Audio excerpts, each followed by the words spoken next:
virtual reality is a pretty exciting industry. A lot of people might not know this, but VR has been a thing for a while now.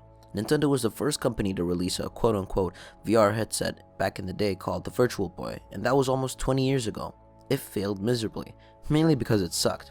But here we are in 2016, and somehow the virtual reality industry is worth billions of dollars, and that's even before any of the major headsets has come out.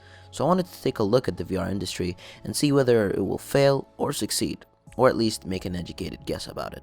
So let's talk about the positives first. Virtual reality is amazing. The fact that technology has come so far in such a short amount of time is really something to behold. Whatever way you look at it, VR is a technological marvel, something really special. Actually being in the game, interacting in the world around you in such a believable way, the amount of possibilities is unreal.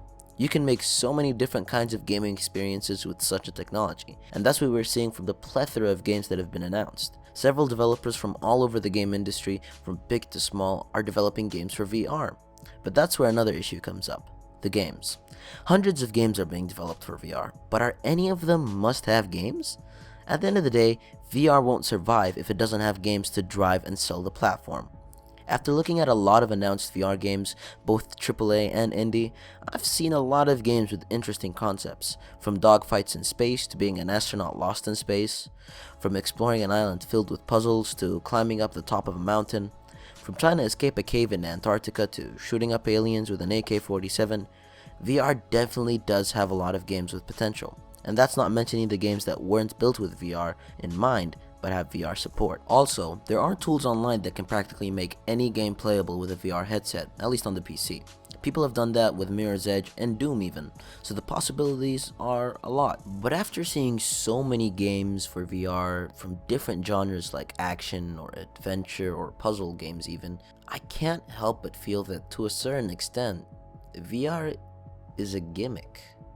An expensive one. Now I left the price for last because I feel that the price of VR is the biggest flaw of VR. The Oculus Rift and HTC Vive cost $600 and $800 respectively. That is a lot of fucking money. And as you could guess, most of that money goes to the hardware in the headset.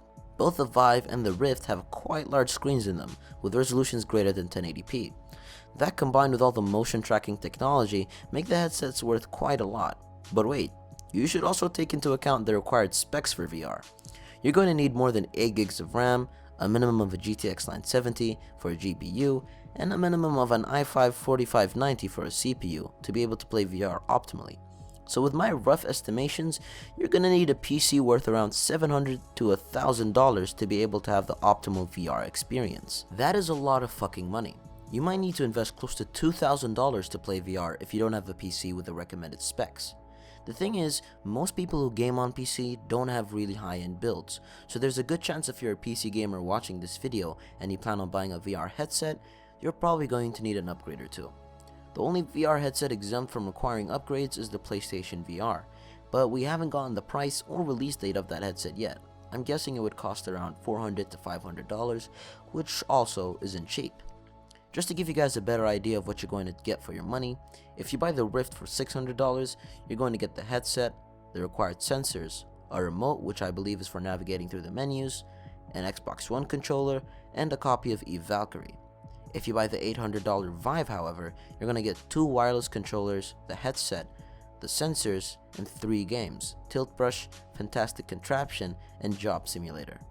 One thing worth mentioning is that if you plan on buying the Oculus Rift, you should also think about buying the Oculus Touch. The 2 separate controllers very similar to the ones for the HTC Vive that allow you to play first-person games with both hands. We don't have any release date or price tag on those yet, but they will definitely cost you extra. So now that we have a rundown over the finances and the games, we should have a better picture of VR as a whole. And while we won't be able to tell exactly where the industry is headed, we can definitely make an educated guess.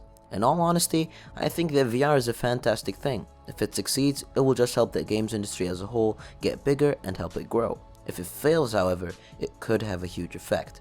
Several billions of dollars would have been a waste, both for the guys making the headsets and the guys who make games for the headsets. A lot of people could lose their jobs and several studios could close down. Other developers would see no point in making a game for a dying platform. With such a huge risk though, I have to commend those who are pushing VR and trying to develop it into something you'd see every day at every home. Without any risk, there truly isn't any reward. At the end of the day, however, there are two big things you have to consider when releasing a gaming platform: the price and the games. And from what we know, the price of VR isn't meant for the average Joe. I'd rather spend that much money on something much more useful. And when we talk about the games, there are certainly a lot of games being made for VR, and even a lot of games that have VR support. And while some of them are gimmicky, a good amount of them do look innovative. Are they must-have titles though? Depends on who you ask. For me, I don't see myself buying a VR headset anytime soon. I can't eat! I'm broke, nigga! I'm broke!